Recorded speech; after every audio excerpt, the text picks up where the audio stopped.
Chromosome के types के बारे में अगर बात करें तो मेजरली जो क्रोमोसोम्स का ह्यूमन बींग्स में टोटल काउंट होता है वो होता है 46, जिसमें से 23 पेयर ऑफ क्रोमोसोम्स होते हैं और 23 में से 22 पेयर ऑटोसोम्स होते हैं और जो एक पेयर होता है वो सेक्स क्रोमोसोम्स होता है।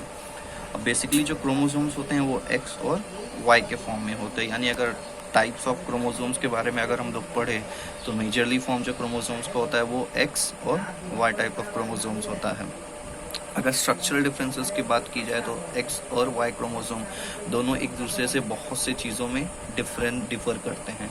दोनों के हाइट स्ट्रक्चर, लेंथ स्ट्रक्चर, बहुत सारे रीजन्स, ऐसे सब चीज़ों में बहुत चीज़ों में डिफरेंसेस होता है।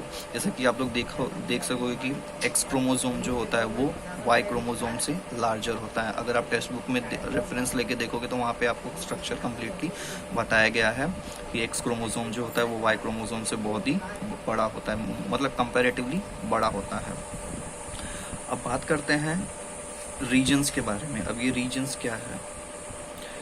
एक्स और वाई क्रोमोसोम में दो रीजन्स होते हैं, एक यूक्रोमैटिन रीजन और एक हेटेरोक्रोमैटिन रीजन। अब ये यूक्रोमैटिन रीजन और हेटेरोक्रोमैटिन रीजन, ये चीज़ें आप लोगों को तब क्लिक होगी अगर आपने 11th में अगर जो सेल ऑर्गेनाइजेशन चैप्टर है वो अगर ध्यान दिया रहेगा तो यूक्रोमैटिन रीजन और हेटेरोक्रोमैटिन रीजन वो रीजन होता है जो डिसाइड करता है कि डीएनए ट्रांसक्रिप्शन प्रोसेस से आरएनए में कन्वर्ट होगा या नहीं।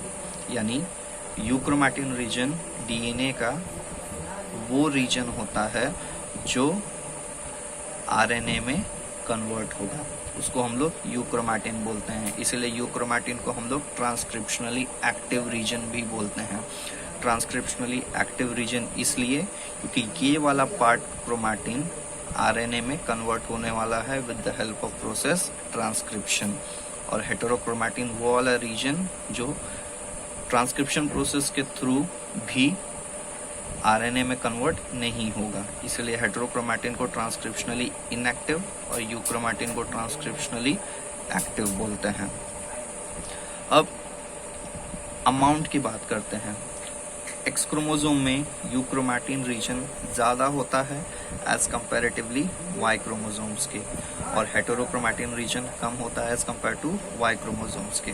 आप लोग अगर यहाँ पे डिफरेंसेस अगर देख पा रहे होंगे तो यूक्रोमैटिन रीजन अगर एक्स क्रोमोसोम में ज़्यादा है तो वाई क्रोमोसोम में वो कम है। एक्स क्रोमोसोम में अगर हेटेरोक्रोमैटिन रीजन कम है तो यहाँ पे वो चीज़ ज़्यादा है। अब यहाँ पे एक्स क्रोमोसोम एक पहली बात तो स्ट्रक्चर में बड़ा होता है, अगर स्ट्रक्चर में बड़ा होगा तो उसके पास ज़्यादा रीजन भी कवर होगा, और दूसरी चीज़ ये कि इसके पास यूक्रोमैटिन रीजन भी बहुत ही ज़्यादा है। यानी एक्स क्रोमोसोम में बहुत सा यूक्रोमैटिन रीजन कन्वर्ट होने वाला है आरएनए में, इसीलिए, और यही यूक्रोमैटिन रीजन वाई क्रोमोसोम में बहुत ही कम है as compare to X chromosomes के। इसीलिए मोस्टली वाई क्रोमोसोम को हम लोग जेनेटिकली लेस एक्टिव बोलते हैं, इनएक्टिव नहीं बोल सकते हैं, जेनेटिकली। ये भी अगर यहाँ पे यूक्रोमैटिन लेस है तो ये भी कन्वर्ट होने वाला है आरएनए में, लेकिन यूक्रोमैटिन रीजन कम है as compare to X chromosome के, इसीलिए इसको हम लोग जेनेटिकली लेस एक्टिव बोलते हैं।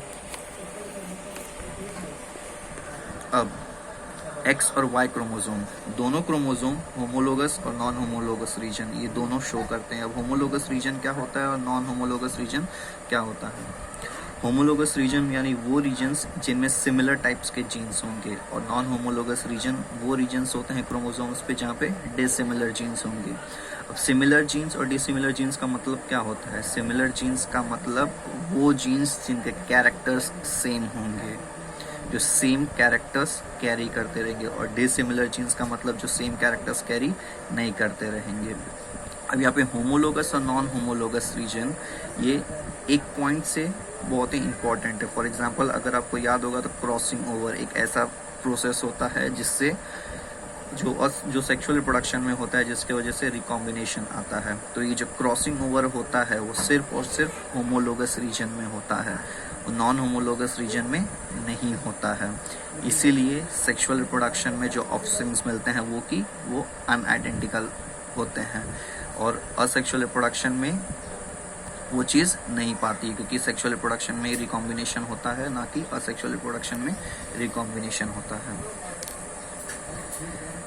नॉन होमोलोगस रीजन की बात करेंगे तो एक्स और वाई दोनों में नॉन होमोलोगस रीजन होते हैं।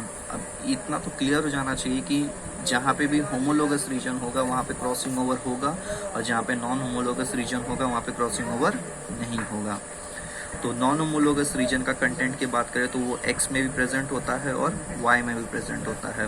अब यहाँ पे कंटेंट जो नॉन होमोलोगस रीजन दोनों में प्रेजेंट होता है उसका अमाउंट के बारे में, एक्स क्रोमोसोम जो होता है वो वाई क्रोमोसोम से कंपैरेटिवली लेस जीन कैरी करता है नॉन होमोलोगस रीजन में, यानी वाई क्रोमोसोम के नॉन होमोलोगस रीजन में बहुत ज़्यादा क्रोमोसोम होगा।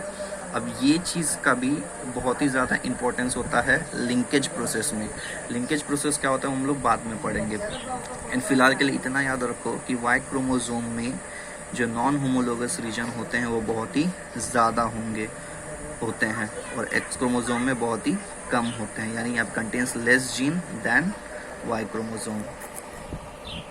अब जीन्स जो मेन क्रोमोसोम्स होते हैं वो एक्स और वाई क्रोमोसोम्स होते हैं। अब बहुत सारे जीन्स ऐसे होते हैं जो डीएनए से डीएनए को बनाते हैं और डीएनए बनाता है क्रोमोसोम्स को। तो डायरेक्टली या इनडायरेक्टली जीन पहला लेवल है और सबसे हाई लेवल है क्रोमोसोम का। अब एक्स और Y chromosome, for example X chromosome है और वाई भी एक एक्स क्रोमोसोम है।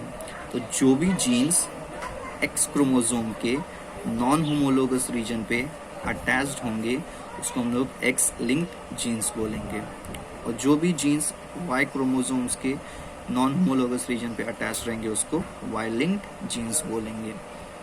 अब ये एक्स लिंक्ड जीन्स और वाई लिंक्ड जीन्स का इंपॉर्टेंस बहुत ही ज़्यादा है, क्योंकि अगर या ध्यान में रखोगे तो नॉन होमोलोगस रीजन में क्रॉसिंग ओवर नहीं होता है।